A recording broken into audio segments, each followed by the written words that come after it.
کتونکو ایوب خان شیرپا ویلفیر فاونډیشن چې کومه سلسله جاري ساتلې ده، کوم خلک چې راځي دې ځای نه څه نه څه ضرور وړي د الله په مهربانۍ سره او د هغې خلکو په مرستې سره.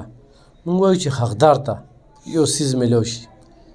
وی ګوره چا چې د قجورې سیسه د الله په لار کې ورکړه نو د خود دغه رومره ثوابونه ورته میلاویږي.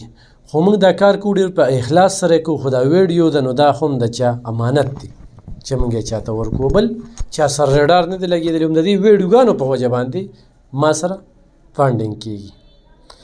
اوس دا خوراکۍ چې کومه ده دا واده شوې نه ده، خو چې کوم روډ سره اوسېږي نو څو بچي دي؟ 7 بچې وي، شپږ یې زامن دي، یو یې لور ده. صحیح ده. ښه، روژه کې ته شپږ یې راغلې؟ لوریانې، یو یې زوی دی. یو ځل راغلی یم روژه کې. هر څه دې وړي؟ نه وایي یوازې زه دې روغ یم. هغه اوږه هم ماته اکسیډنټ یې کړی ده، شاته او مخې ته یې پښتۍ هم ماتې دي. نو وایي زه یوازې روغ یم. 4 وروڼه وي او نه مې خویندې تپوس کوي نه مې وروڼه کوي.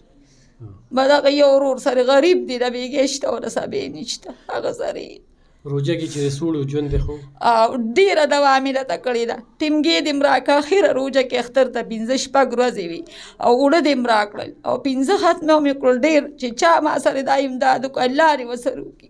زه خو ډېره بېوسه یم او هېڅ درک مې هم نه جامې هم نه دې جامو کې ما اختر تېر کړی. قسم په خدای کو دروغ درته ویم. جامو له به راغلې وې که نه؟ بس لومبې ځل مې و نو خوله مې راته جوړه نه شوه. اوس د ځان سره جوړه دې خوښه شوه؟ او الله راسره ډېر ښه وکړه. ولې نه؟ صحیح ده. دا واله شابه ښه. الله راسره ښه وکړه راواله. کتونکو دا خدای درکړي، زه نه شم. دا دعاګانې دا خو به رنګ روړي که نه؟ دا هر څه الله پاک کوي. ژوند ختم دی چې کله د شپې وده کېږي سوچ دا وکړئ چې نن ورځ کې مان الله پاک د خیر ښېګړې کارونه څه اخیستي دي. خو نن موږ ته مسایل راځي نو د عوامو په سر راځي. زما ذاتي څه مسله نشته، خو ښکلې ژوند تېرېږي. خو عوامو سره زیاتي نه وینو، پیدارو کې کمی نه وینو، د سرکاري افسر چې کوم دی غونډهګردي، باچاګردي او بېحسي نه منو. خلک وي ځان له کار ګوري، یار ته وي ډېرې مسلې پیدا کېده هغه. نو مسلې زما د کم قسم خلکو سره راځي، خو د الله د رضا دپاره کوي او الله هم ترې وباسي.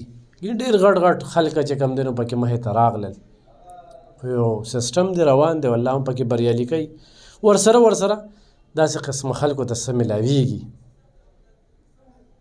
او وګورئ زموږ ویډیوګانې وګورئ، ښه په غور او په سوچ یې وګورئ، تاسو به ته پته ولګي. انشاءالله سلسله مخ په وړاندې بوځو. په خپلو دعاګانو کې مې یاد ساتئ. زموږ په دعاګانو کې ډېره